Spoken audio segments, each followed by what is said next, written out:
Guys, আজকে আপনাদের মাঝে আমরা একটা সুন্দর রেসিপি নিয়ে হাজির হয়েছি। এটা হলো চিংড়ি মাছের মালাইকারি। প্রথমে কড়াইতে সরিষার তেল দিয়ে চিংড়ি মাছটি আলতো করে ভেজে নিলাম। ভেজে নিয়ে আমরা চিংড়ি মাছটি উঠায় ফেললাম। এরপর চিংড়ি মাছ উঠিয়ে আমরা পেঁয়াজ কুচি দিলাম।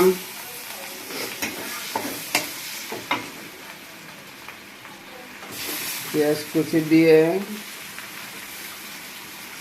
আলতো করে একটু নেড়ে পেঁয়াজটা একটু ভাজা ভাজা হলে তারপর আমরা এর সঙ্গে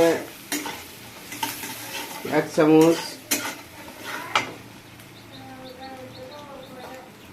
রসুন বাটা দিলাম।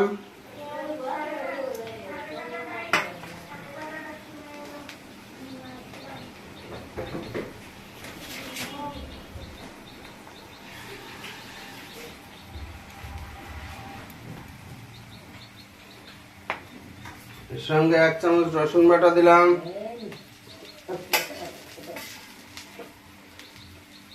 একটু কাঁচামরিচ দিয়ে দিলাম। দিয়ে ভালো করে নেড়ে নিলাম।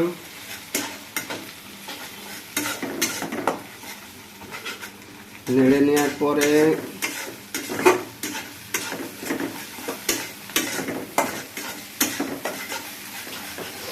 এরপর এলাচ, লবঙ্গ, দারচিনি এগুলো 1 চামচ করে দিয়ে দিলাম। 1 চামচ আদা বাটা দিলাম।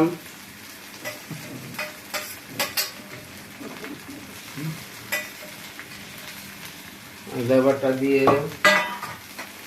পরিমাণ মতো একটু লবণ দিয়ে দিলাম। একটু নেড়ে দিলাম।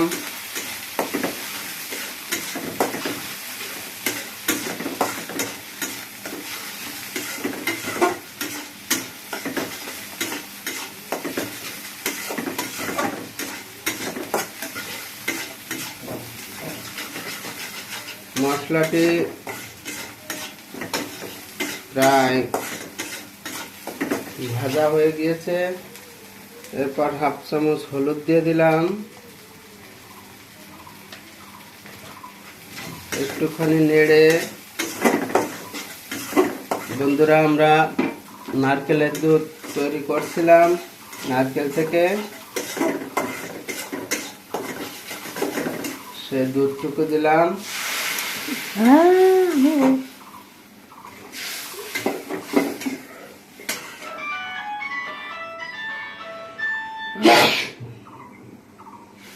দুধটুকু দিয়ে একটু নেড়ে দিলাম।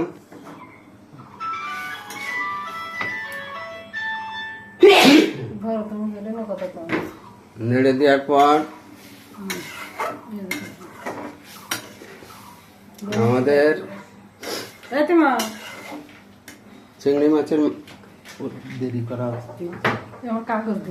মাছের মালাইকারি তৈরি করার জন্য আমরা যে চিংড়ি মাছ ভেজে নিয়েছিলাম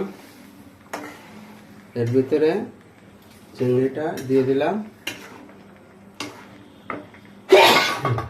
এভাবেই সুন্দর চিংড়ি মাছের মালাইকারি রান্না করে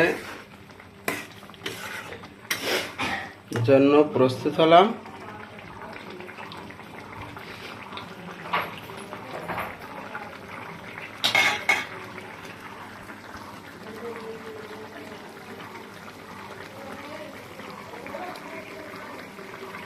চিংড়ি মাছের মালাইকারি রান্না করার প্রসেস দেখালাম।